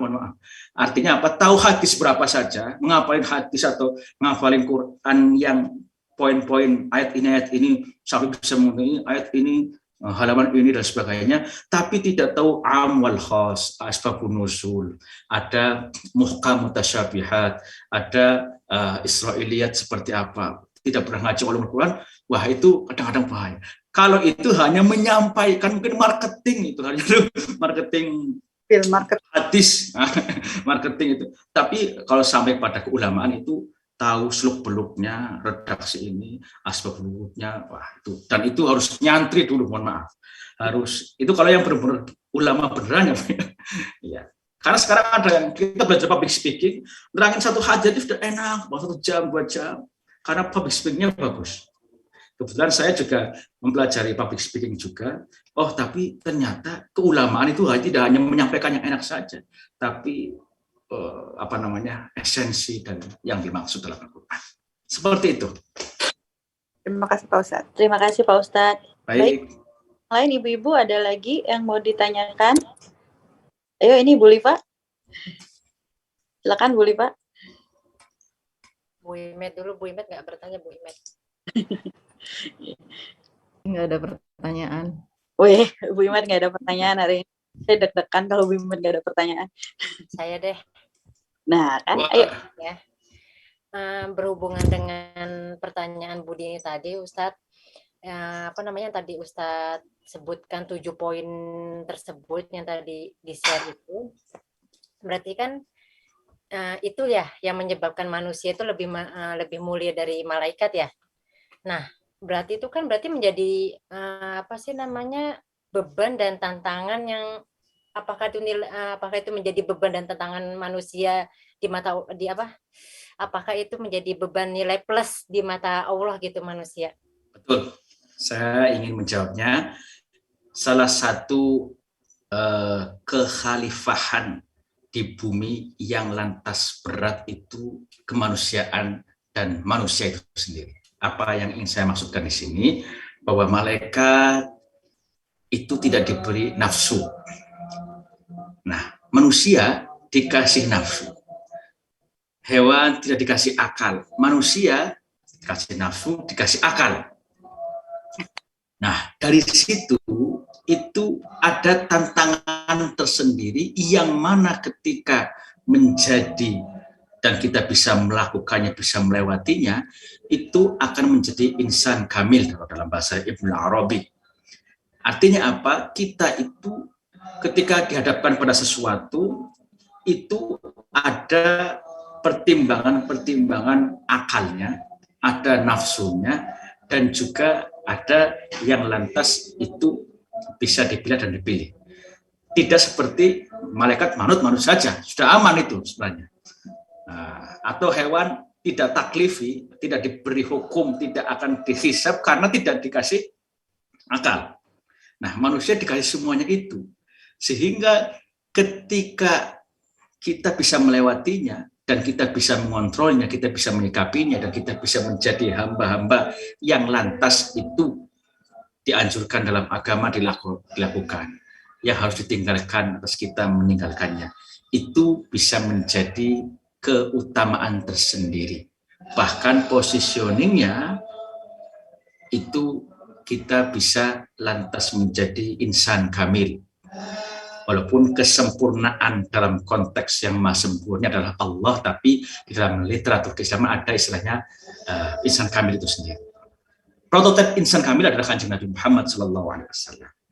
Nah, untuk sampai pada ke situ, ketika bumi mau dititipkan saja oleh Allah, itu kan tidak ada yang mau untuk menerimanya. Lantas Adam sebagai manusia, dan itu menjadi dalam tanda kutip, ya lagi-lagi dengan bahasa-bahasa majazinya, malaikat, apakah manusia bisa untuk menjaga dan menjalankan kekhalifahannya di muka bumi? Karena dalam di kisah-kisah literatur keagamaan seperti itu. Termasuk juga kemanusiaan itu ketika kita bisa memanusiakan manusia. Salah satunya adalah yang tadi saya sampaikan, bahwa kita itu dalam proses ibadah itu tidak hanya hablum minallah saja, tapi juga hablum minannas. Kalau kita amati dari 7 hal tadi, 7 hal yang tadi saya sampaikan, itu nuansa sosial semua itu. Coba kita urai satu-satu. Mulai dari apa tadi yang pertama? Sholat berjamaah. Kalau sholatnya hablum minallah, tapi kalau sudah berjamaahnya, silaturahim, konsolidasi. Benar, Oke, benar. yang kedua, menjelaskan ulama, keulamaan dan kita berkumpul dengan mereka sehingga kita tahu apa yang harus dilakukan. Yang ketiga apa? Tadi, Menjenguk menjenguk orang sakit, sosial atau tidak? Sosial. sosial. Yang keempat tadi apa? Memberi Mengantarkan jenazah. Jenazah, mengantarkan jenazah. Kepedulian atau tidak? Kepedulian sosial. Yang keempat, yang kelima, memberi air. Memberi air. Terus yang keenam tadi apa? Mendamaikan. Nuansanya sosial semuanya. Terus yang ketujuh tadi, Menghormati tetangga. wa ikramil jar wal yatim, menghormati teman. Itu semuanya yang secara zahir tidak bisa dilakukan oleh malaikat. Karena malaikat ketundukannya hablum minallah. Tapi ini kemanusiaan. Maka kalau dalam bahasanya Kiai Abdurrahman Wahid, puncak dari agama adalah kemanusiaan. Sehingga ulama juga merumuskan, ada literatur ukhuwah itu ada ukhuwah Islamiyah, ada ukhuwah watoniyah, ada ukhuwah insaniyah. Ukhuwah Islamiyah itu seperti apa? Ya kita sama Islam harus saling support, harus saling mendukung, harus saling sharing, harus saling menguatkan. Oh ada acara atau ibadah apa, kita harus saling bisa menghadirkan sesuatu dengan yang lain. Yang kedua ukhuwah watoniyah, sesama warga negara. Watoniyah itu artinya kebangsaan. Sesama kita menjadi bagian dari Indonesia. Itu contoh ketika ada bencana kemarin di Semeru, Jawa Timur, wah semangat untuk ngasih donasi contoh. Tapi bencananya di Papua, di Papua jarang orang Islamnya, itu enggak boleh. Karena kita terikat juga ukhuwah watoniyah. Itu yang menyampaikan bukan saya, tapi para ulama merumuskannya. Jadi sesama bangsa, makanya hubbul waton, mencintai tanah air, itu juga menjadi hal yang sangat penting. Kenapa positioning itu penting? Saya terangkan. Oke. Kebetulan saya kenal dengan namanya Kiai Abdul Ghafur Maimun. Kalau Ibu kenal Kiai Haji Maimun Zubair, sesepuh pesantren NU di Indonesia, dari Rembang, Sarang, Kiai Maimun Zubair, Mbah Maimun namanya. Itu anaknya sempat diundang ke Afghanistan, Kabul, waktu belum saat ini dipegang oleh Taliban. Diundang sama pemerintah sana, mau sholat Jumat saja, ketika itu hari Jumat, itu harus dengan rompi anti peluru. Harus dengan pakaian-pakaian, harus dikawal, karena tamu berarti ya. Apa yang terjadi? Yang terjadi, mau ibadah saja itu tidak tenang. Mau ibadah saja harus dengan, kalau di Indonesia ibadah mungkin kita sholat Jumatan, saya ya pakai baju apa saja yang harganya 50.000, 100.000 sudah aman dan sebagainya. Dan tenang. Artinya apa? Kalau sebuah tanah air, wilayah itu tidak aman untuk banyak konfliknya, padahal Afghanistan kita tahu 99 Muslim, tapi karena konflik dan sebagainya, untuk ibadah saja tidak aman. Makanya para ulama merumuskan hubbul watan wal iman. Negaranya aman, tidak ada konflik, maka ibadah akan lebih tenang, syiar akan lebih luar biasa. Contoh saja yang paling dekat. Kalau di kampung desa kita mungkin banyak tawuran. Kita mau jamaah, mau pengajian, takut barangkali nanti kena batu tamburannya. Artinya kan tanah air yang paling kecil kan adalah desa. Desa banyak konfliknya, kita mau ibadah aja, lingap-lingup atau lihat-lihat dulu, akhirnya tidak khusyuk kan. Artinya syiar Islam harus ditingkatkan juga, tanah air yang aman, damai, tanpa konflik. Maka kita bersyukur Indonesia masih banyak ulama-ulama yang sangat ikhlas, masih banyak organisasi-organisasi kayak Muhammadiyah, NU, dan organisasi-organisasi yang lainnya yang mau mengawal Indonesia dengan baik sehingga aman, tentram, dan damai. Syiar Islam bisa lebih kuat. Terus tadi ukhuwah apalagi yang ketiga? Ukhuwah insaniyah atau dalam lainnya basyariyah.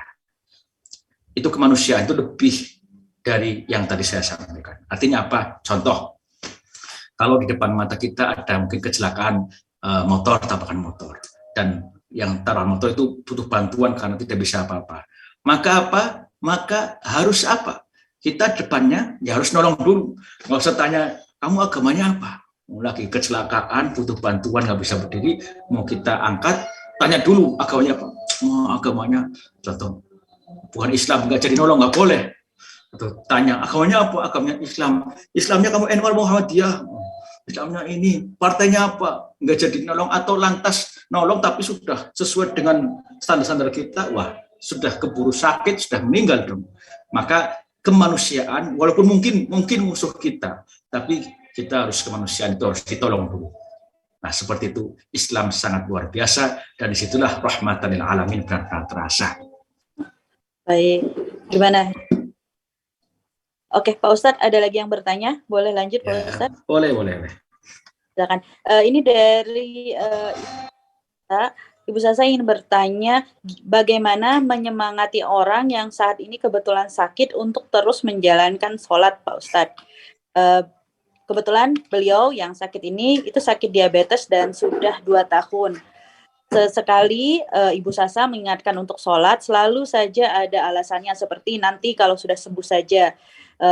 Saya kan terkadang takut kalau ada apa-apa. Saya sarankan sholat sambil duduk atau berbaring, tetapi beliau belum mau. Langkah apa yang harus saya lakukan, Pak Ustadz? Ini dari Ibu Sasa. Baik, Ibu Sasa, terima kasih. Ketika kita mungkin ada saudara, teman, atau siapapun kita di sekeliling kita, bagaimana kita mengingatkan orang ketika sakit tetap sholat. Ya, sholat itu kapanpun, dimanapun, dalam keadaan apapun, itu harus tetap sholat. Nah, nanti kita akan bahas rukhsah-rukhsahnya atau keringanan-keringanannya. Seperti ini, menyampaikan, menasihati orang yang lagi sakit itu ya harus punya strategi. Buat senang dan bahagia dulu mereka. Biasanya kan kalau dalam tradisi Indonesia juga kadang-kadang sambil bawa buah, bawa apapun itulah untuk sebagai oleh-oleh. Walaupun juga yang makan bukan yang sakit kan, karena yang sakit kadang-kadang tadi mau makan saja sudah dihilangkan rasanya oleh malaikat tadi. Tapi itu ada kebanggaan tersendiri. Ya tentunya semampu kita. Yang kedua terkait tentang bagaimana orang itu sakit tapi supaya sholat. Ya kita bisa masuk melalui yang tadi saya sampaikan, contoh dengan sakit ternyata bisa merontokkan dosa loh, tapi ketika masih mau untuk sabar dan masih mau menjalankan agama. Kalau bagaimana mau merontokkan kalau kepada Allah saja sudah mendurhakai dengan tidak sholatnya ketika sakit, tapi dengan bahasa-bahasa yang lebih halus. Artinya apa? Kalau sakit, sabar, terus tidak melanggar apa yang diperintahkan oleh Allah, yaitu sholat, yaitu kewajiban, maka dosa kamu itu akan rontok. Tapi kalau tidak sholat, bagaimana mau rontok, dosanya malah nambah, gitu kan? Nah, maka itu juga harus disampaikan dengan caranya sambil guyon, sambil santai dan sebagainya.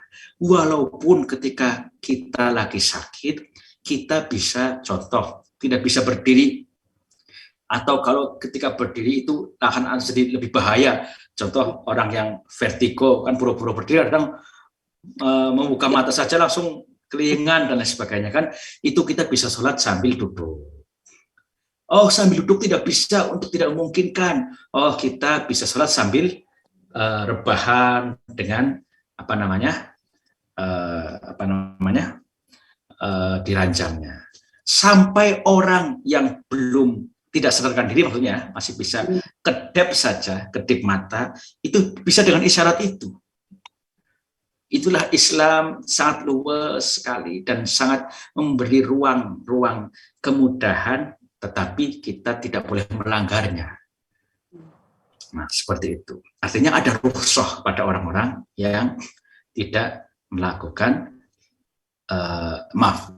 keadaan fisiknya kurang memungkinkan, bukan tidak sholat, keadaan fisiknya yang kurang memungkinkan. Sholatnya tetap harus.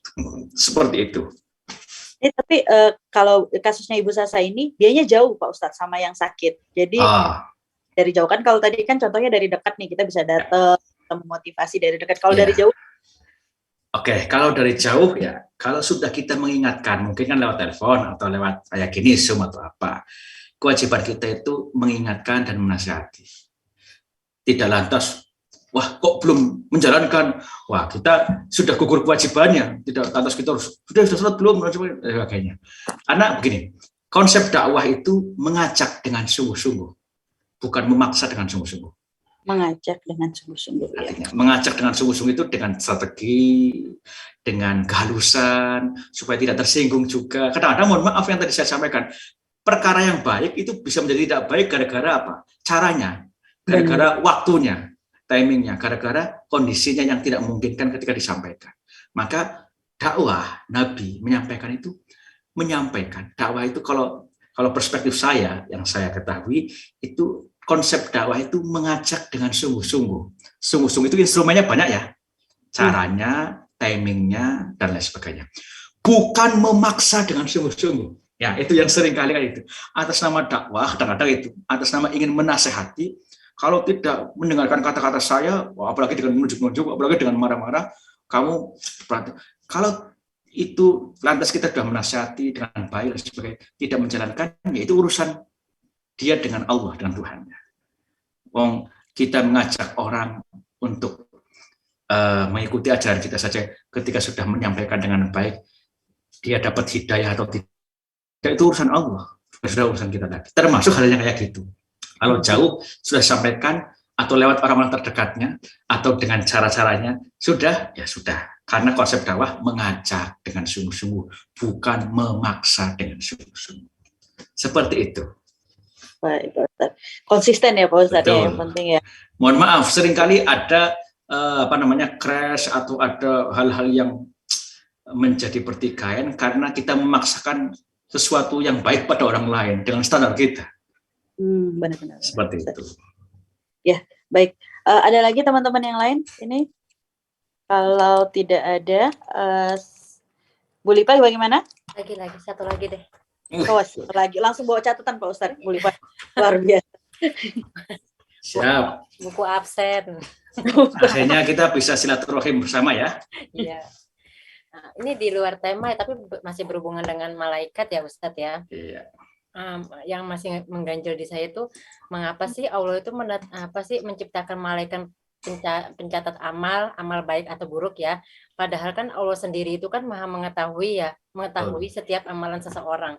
Kenapa harus ada malaikat gitu? Padahal dia maha mengetahui. Baik. Terima kasih atas pertanyaannya. Allah Subhanahu wa Ta'ala ketika merencanakan sesuatu, termasuk juga dengan asisten-asistennya, yaitu malaikat tadi kan, kalau secara zahir itu kan asisten-asistennya. Walaupun Allah kita tahu tidak butuh asisten juga. Maha kuasa, maha segala-galanya, maha mengetahui, tadi Mbak Liva sampaikan, maha mendengar juga. Termasuk juga ini pertanyaan, kenapa kita harus doa? Allah juga tahu yang hambanya mau kok tanpa harus. Nah, ternyata sesuatu itu butuh apa yang disebut sebagai kayak wasilah, perantara. Itu yang ada dalam tafsir-tafsir kenapa Allah menciptakan bumi dan langit dan seisinya itu ada waktunya sampai 7 hari. Kan dalam Al-Quran disebutkan kan? Nah, visitati ayam, 6 hari berarti ya. 6 hari. Kalau Allah mau nggak usah 6 hari deh. 5 hari atau 4 hari atau 3 atau kun fayakun kan dalam redaksi kan, kalau mau jadi kun fayakun maka ada. Oh, ternyata para mufassir menjelaskan itu ada tarbiyah. Tarbiyah itu bentuk pendidikan. Pendidikan kepada hamba bahwa sesuatu itu butuh proses. Sesuatu itu butuh yang namanya kewajaran, sehingga sesuatu itu lantas disebut sunatullah. Oh, saya mau ke Hong Kong, harus pakai pesawat, harus beli tiket, itu ada prosedurnya. Allah kalau mau membuat bumi, membuat langit, tidak perlu dengan visitati ayam dalam Al-Quran disebutnya gitu kan. Tapi kun fayakun saja dong. Nah, itu juga tarbiyah. Untuk pendidikan sesuatu itu butuh proses. Termasuk manusia kalau ingin sesuatu, harus doa. Doanya ulama memberi kayak kifayah atau tata cara. Oh, bagusnya disebutkan detailnya. Oh, bagusnya lagi disebutkan sesuatu sebagai permintaan yang menjadi permintaannya. Walaupun kalau dalam meminjam istilahnya iklan Sprite itu kan ku tahu yang kau mau gitu ya. Allah juga sebenarnya kalau Allah misalnya ku tahu yang kau mau sebenarnya, tapi memvisualisasikan atau dalam bahasa agama itu talafut sampai pada ada apa namanya ini tangan diangkat, itu juga bagian dari kifayah, sampai ketika ada istisqa, sholat yang untuk meminta hujan kepada Allah, itu ada kifayah lagi, tidak kayak gini, Pak. Dinaikkan lagi ininya, sampai ke atas. Nah, harusnya nggak perlu kayak gitu dong. Betul, Allah Maha segalanya, tapi ada tarbiyah dan Allah mencontohkan sendiri, bukan melalui manusia. Allah mencontohkan sendiri, membuat penciptaan langit dan bumi ada waktunya, bahkan menyebut hari. Tapi itu menjadi termasuk menghadirkan malaikat-malaikat, ada yang menjaga surga, malaikat Ridwan, menjaga neraka, malaikat Malik, ada yang Raqib Atid, itu kan termasuk juga Jibril dan sebagainya. Itu sesuatu itu mungkin itu tarbiyah untuk kita sebagai manusia juga membutuhkan hal-hal yang lain, dan itu dicontohkan langsung oleh Allah. Pertanyaannya, lantas itu disamakan kon Tuhan dengan manusia? Oh tidak, itu yang kerso. Kalau disamakan berarti kan ada standarnya. Manusia dengan manusia, mengikuti. Itu yang langsung menginginkan adalah Allah sendiri. Sehingga apa? Itu adalah kuasa yang memang Allah kehendaki tanpa ada ketergantungan atau tanpa ada yang memerintah. Nah, itu dalam tauhid juga dijelaskan banyak terkait tentang pembahasan seperti itu.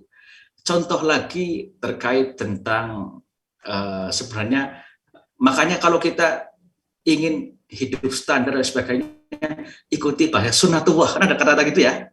Nah, karena sesuatu itu ada prosesnya, ada item-item yang harus dilakukan, dan itu Allah sendiri yang langsung menyampaikan. Contoh lagi, ini kalau kita belajar Quran dan ulumul Quran, tafsir itu dijelaskan.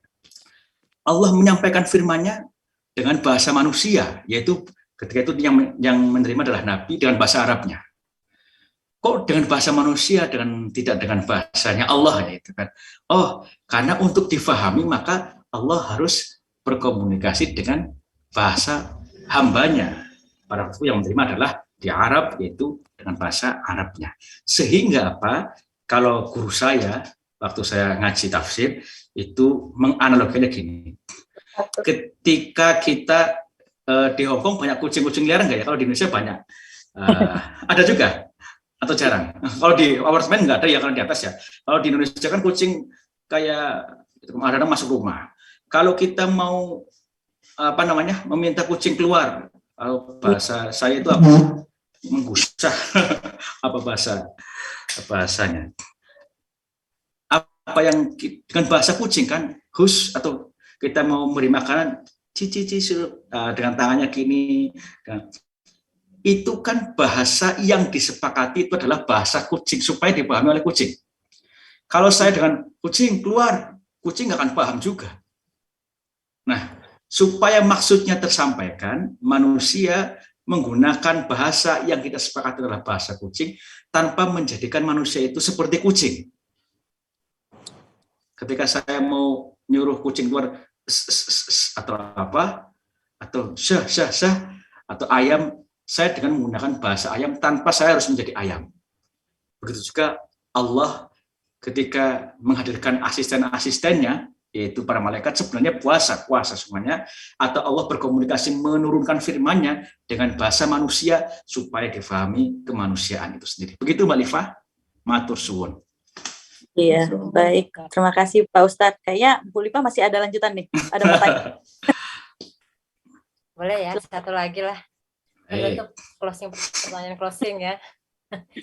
Ustadz, ini tanggapan aja ya. Bagaimana tanggapan Ustadz Akib jika ada seseorang berkata, Masya Allah hatinya seperti malaikat, itu gimana itu? Oh, baik. Terima kasih. Pertanyaannya semuanya Mbak Liva terkait malaikat. Ada juga istilah selain itu juga Mbak Liva. Kadang kita ketika mencintai pasangan kita atau malaikat tak bersayap, atau kepada ibu kita dengan ungkapan, kalau dalam sastra itu kan ada sesuatu yang bukan pada makna sejatinya. Termasuk Kiasan. tadi yang kiasan, atau dalam bahasa yang lain ada bahasa majazi dan lain sebagainya. Nah, itu sebagai perlambang bahwa malaikat itu kan suci. Malaikat itu tidak pernah berdosa juga. Malaikat itu perintahnya sama Allah, kalau yang suruh sujud saja. Kalau yang suruh jaga neraka surga, jaga saja, nggak ada yang lainnya.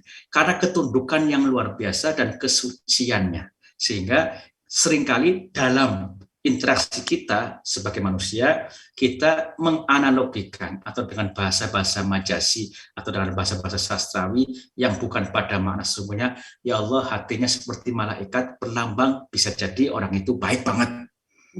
Atau seringkali kadang kepada ibu kita, ketika ibu kita lagi atau yang sudah wafat, malaikat tak bersayapku sudah meninggalkan saya, contohnya. Karena kita menggambarkan ibu kita adalah orang yang tidak lelah untuk menghadirkan kebaikan kepada anaknya atau kepada pasangan-pasangan kita. Jadi sah-sah saja kalau dalam bahasa, contoh kalau kita ngaji di ada kitab Tibai, Barzanji, apalagi Simtuturor dan sebagainya yang biasanya di Indonesia itu dipakai dalam solawat-solawat kepada Nabi, itu seringkali ungkapan-ungkapan saking kagum dengan Nabi, cintanya kepada Nabi juga dengan ungkapan-ungkapan majazi.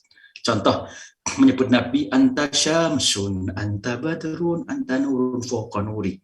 Apakah Nabi Syamsun, yaitu matahari?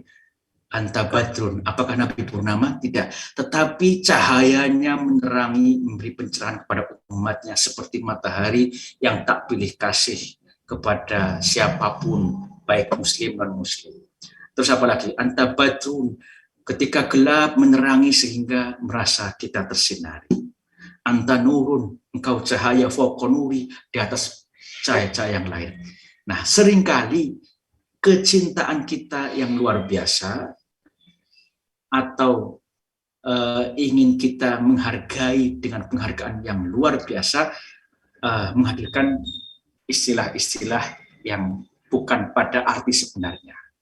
Seperti yang tadi Mbak Liva sampaikan, bahwa hatinya seperti malaikat, sah-sah saja dan tidak menjadi masalah.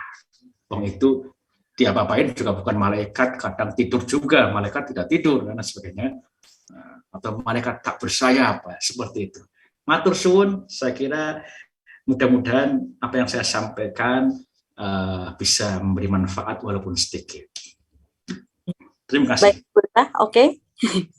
Oke, ini Pak Ustadz, kita udah mau jam 5 nih di Hong Kong. Oh gitu. Saya rangkum dulu ya Pak Ustadz ya sebelum kita. Hari ini kita materinya itu adalah menggapai 7 keutamaan amaliyah manusia yang diinginkan malaikat Jibril.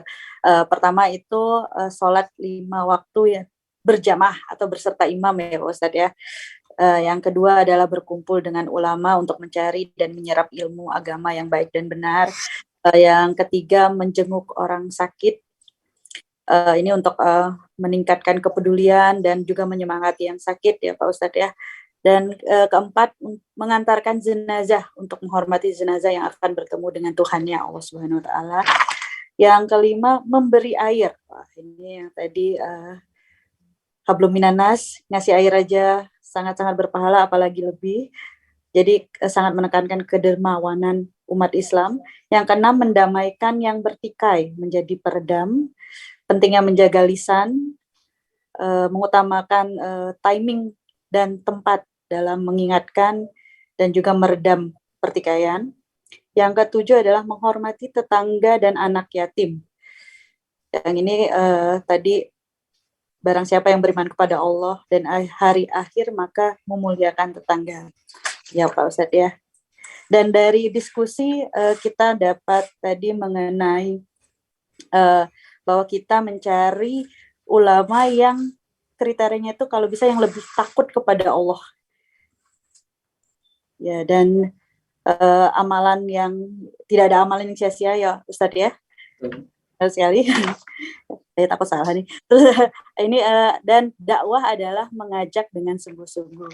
Oke, baik. Ada lagi yang perlu dikoreksi atau ditambah Pak Ustadz? Nggak ada ya? Cukup. Oke, terima kasih Pak Ustadz. Nanti kalau kita bisa share lagi, mungkin bisa follow di IG saya yang ada di materi, nanti saya share itu. Ada IG saya juga. Untuk terima kasih, bisa Pak menyambung Ustadz. silaturahim. Siap. Berarti teman-teman silakan kalau mau follow IG-nya Pak Ustadz nanti ya di-share. Ibu DDHK ada yang mau disampaikan Ibu sebelum saya tutup dengan doa penutup majelis? Tidak ada. Baik, saya tutup dengan doa penutup majelis ya Pak. Subhanakallahumma wa bihamdika. Baik. Oke, assalamualaikum warahmatullahi wabarakatuh. Waalaikumsalam warahmatullahi wabarakatuh. Sampai berjumpa.